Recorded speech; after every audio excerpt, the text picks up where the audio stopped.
Oh, I'm live. I didn't even know I was live. Well, hello. That's so funny. Welcome to the Knowing Show. I'm your host, Marie. That's so funny. I'm finishing up a cough drop. Well, hello. I'm so glad you're here on this Friday night. I was just looking for something.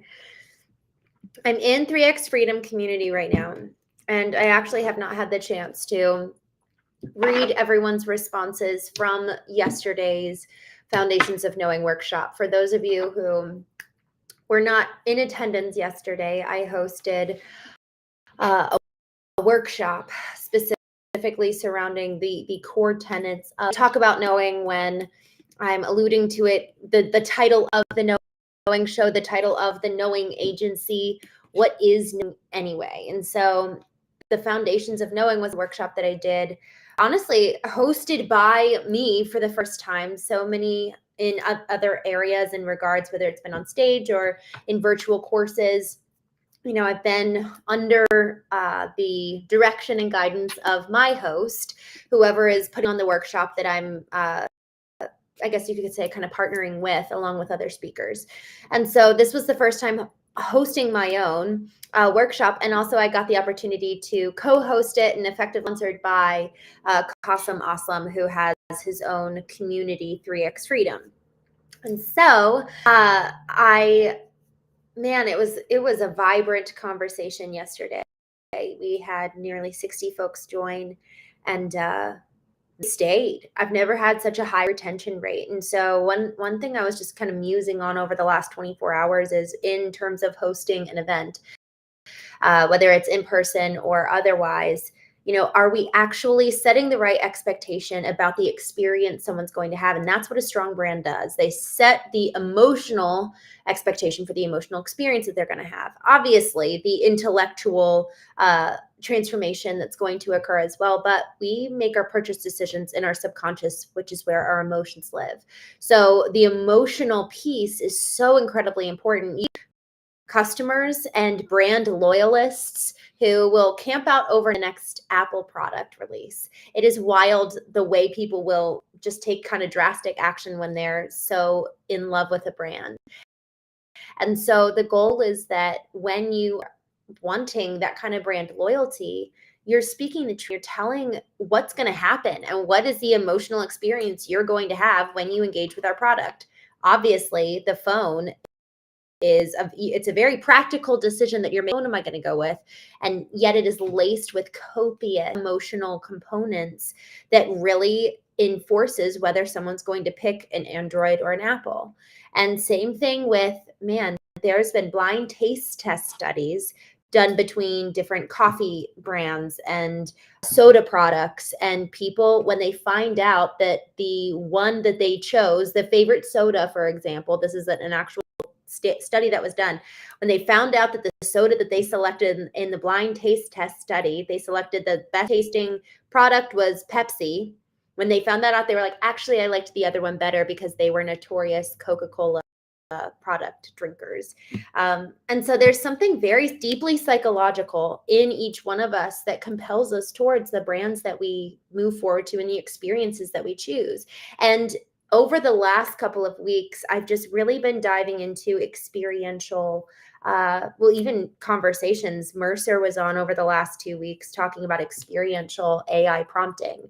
And I've been implementing that since, and it's just radically changed the way that I'm engaging with AI tools. And tonight, we are going to be talking about knowing specifically as it pertains to grief.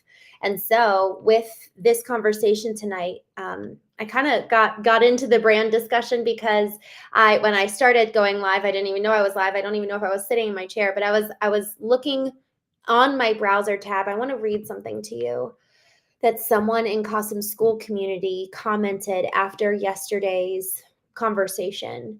And I was reading it with just tears falling out of my eyes. And I wanted to read it to you tonight and talk about knowing specifically as it pertains to grief, as it pertains to moving through such loss.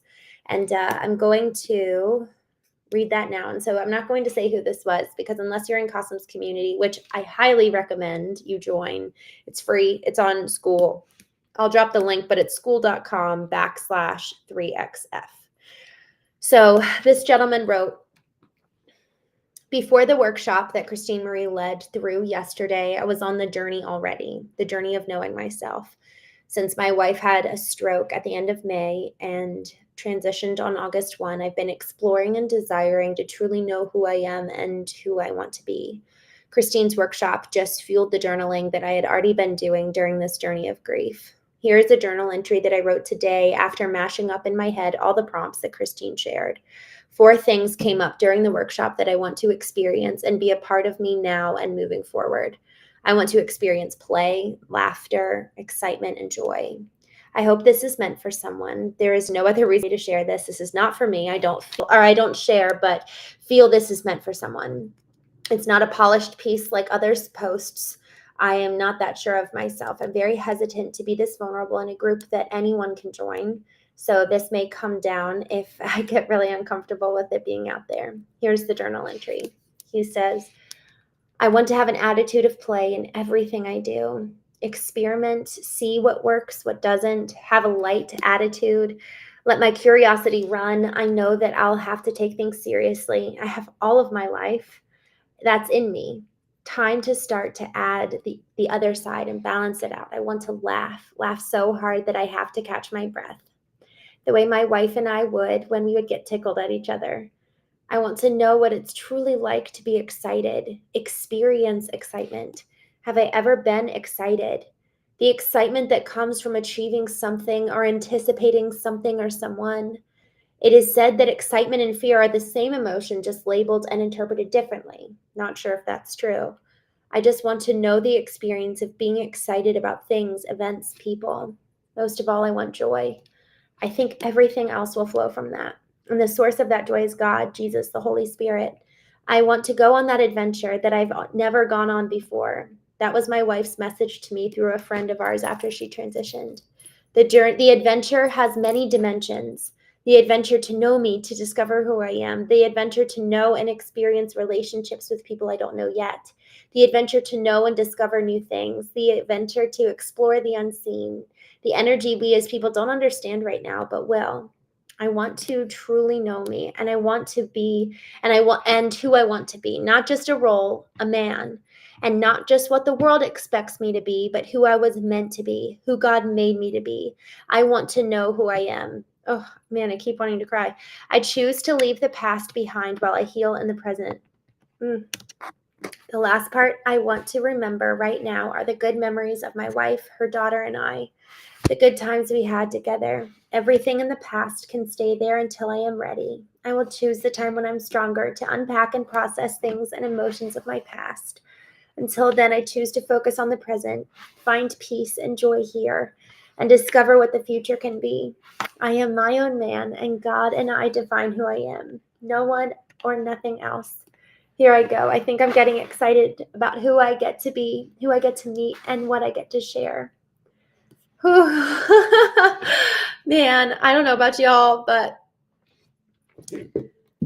it was really, really wild, because in reading this earlier today, I realized how when everything with knowing has been coming together over the last 3 or 4 years as I've been doing my work, I've really wondered, is knowing actually for folks who are really in grief? Because when I first started my journey, I felt almost like desperate. Like I was so much pain, and it's hard to even put that into words. And part of the reason why I really didn't want to even talk much about my husband at the beginning of my journey was because it almost felt like it would diminish the amount of pain I was in to try to put it into words. There are some things that just can't be expressed.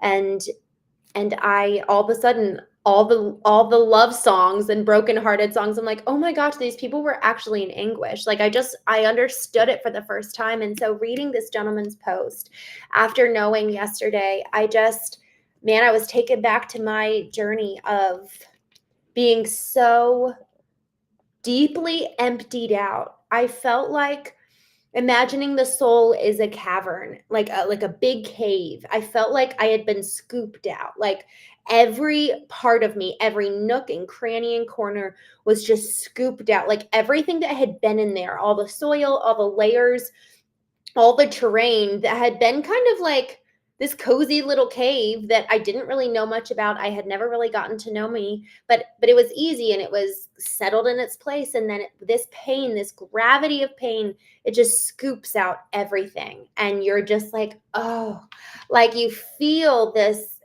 It's hard to, again, it's hard to put into words. You just feel so raw and so exposed because the layers of effectively like what helps you communicate with people and be polite in public, like all of a sudden all the niceties don't matter. All of a sudden all the polite little sayings, the oh excuse me, let me hold the door for you, all those little things, you're just like, I do not give a rip. I am in so much pain and I literally don't care who knows. And I'm sure you know exactly what I'm talking about, whether you've experienced it yourself or you've encountered people who are at the airport or at the line in the grocery store and you're like, what is wrong with you? You're so rude and so mean. And perhaps we have no idea what happened to them yesterday or this morning or last week. Who did they lose? Why is it that they're like, you can basically, you're touching and engaging with their nerves, and that's not how it's supposed to be. I mean, we see it even in our physical body. We've got layers of skin rather than, if we get a little cut, it's not going straight to our arteries. We've got skin, we've got protection. But when we are in that much pain, everything that's been scooped out is effectively all of those protective layers that help us so that we're not so fragile. We're not so exposed. But when we're in this deep grief, in this deep pain, man, there is nothing to protect us. And there's nothing to protect the people that we encounter. Like they might come and say, hey, Christine. And I'm like, screw you. Like I'm just miserable right now. And that's not any fault of their own. And so actually when my husband left, I kind of self isolated me, and I called it my season in the wilderness. And it was my time of really going inward and effectively exploring the cavern of my soul and finding out what was really there now that all those layers had been removed. And I knew it was happening because I allowed myself to really grieve. I read in this book. It's a blue book called Trauma. So I think that's the title, but it's by just a brilliant, brilliant man, Peter Levine. I read this back in May, and he is talking about how is it that animals can go through very traumatic experiences. They will literally there'd be a gazelle just kind of walking, doing her thing, and then a lion comes out. She's literally in his mouth. He runs towards his family, and then he thinks she's dead. So he drops her on the ground, and then he goes to go get his family, or I guess the women. I think the women, the women are the hunters, the lionesses. So the lioness drops him, and then she goes and gets her family to come back and eat the kill. Literally, there's people watching, I guess scientists, but I'm sure that there's a more proper name that I can't recall right now. There's so much footage of these gazelles lying on the ground and then shaking violently after the lion has left. They shake violently. And then they all of a sudden, it does look like they die. Like they're shaking, shaking, shaking, and then they just flop. And then within seconds, they jump up and prance off, like literally prance, like nothing's wrong. And this was seen in another example that he talks about in his book, where a polar bear is being chased by scientists in a helicopter. They shoot him, tranquilize him. He falls down.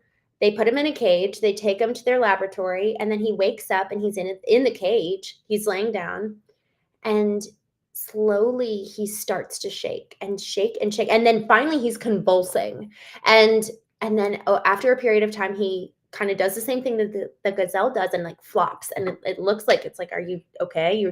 Did you die? And then he's totally fine. He like looks up, he picks his head up, and he's like in a very restful stasis state of being. And what Peter Levine found, he slowed down the footage of the polar bear specifically, and he saw that the polar bear was laying on his side, and his limbs were completing the movement of the chase. So what the gazelle did, what the polar bear did, what most every animal in the wild does is they shake and get all of the trauma out of their body. They effectively move through all that trauma, and then they get to the other side where they're good. And y'all, that has made such an impact on me over the last 4 months since May.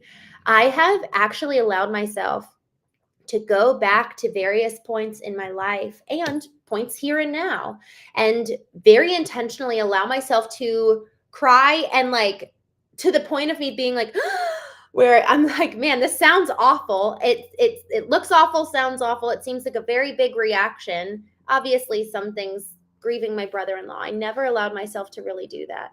Yet after I had a massive, what some people would call panic attack, massive reaction. I was sitting on the couch 2 years ago, and I didn't know about Peter Levine's example of moving through the trauma cycle by way of allowing your body to physically move and grieve and like let out the trauma.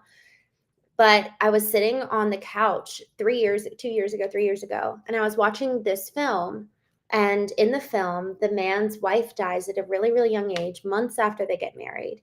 And there's this scene where they're putting her casket into the ground. And I got thrown back to being at the gravesite with my sister, burying my brother-in-law. And I just paused the film and just started weeping, and like wept and wept and wept to the point of like those heavous, grievous sighs and I like laid down on my couch. I was all by myself, and I just laid down and wept for probably 20 minutes. And that, I distinctly saw a night and day difference with that. For 6.5 years prior to that moment, I had suppressed the recollection of the day that I heard the news. I would miss him so much. I would cry, obviously, but I never had really gone back to the memory of the moment that I heard the news, actually moved through the day, the weeks that followed. I was the one that planned the entire funeral, the one in Maryland, the one in Texas, and like did all the logistics, slept with my baby girl niece on my chest at night so my sister could sleep. Like, there was so much about that time that I never allowed myself really to go back and remember, much less feel. And in that, 20 minutes on the couch, it was like all of that came back.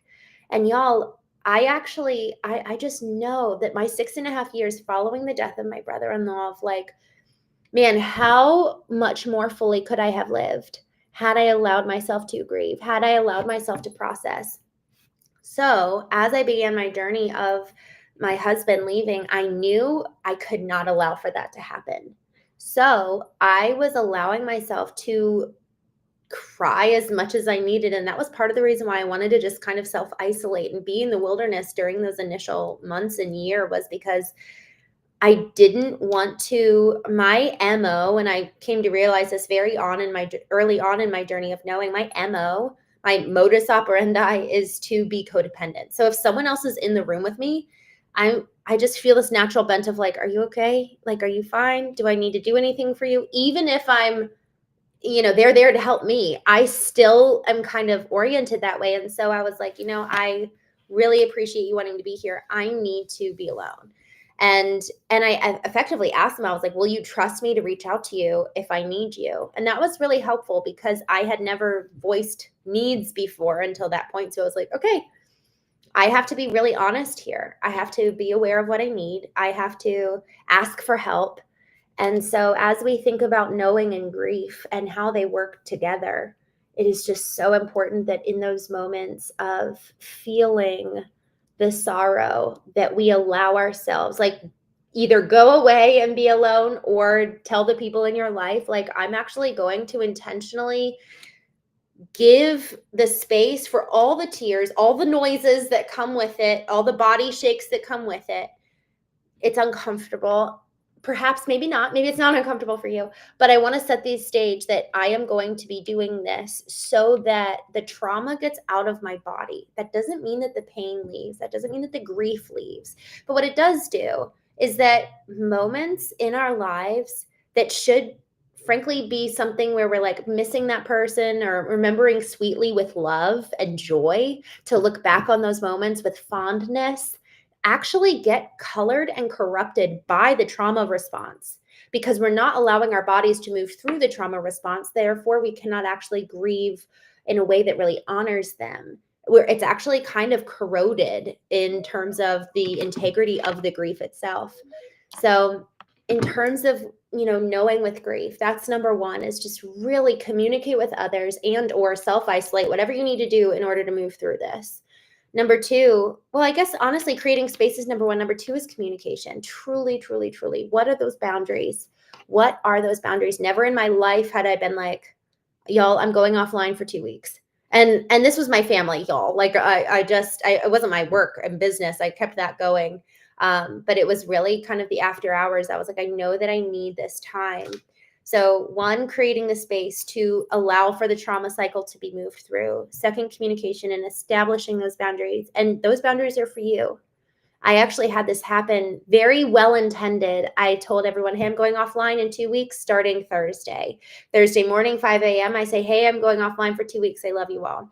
Literally within a minute, my mom calls me just to check in and make sure I'm fine. And it was so funny because I had never really had boundaries before. And so in that moment, I was like, does she not know that it really kind of rattled me, rather than like, oh, sweet mama, she's just calling to check in and I'm not going to answer.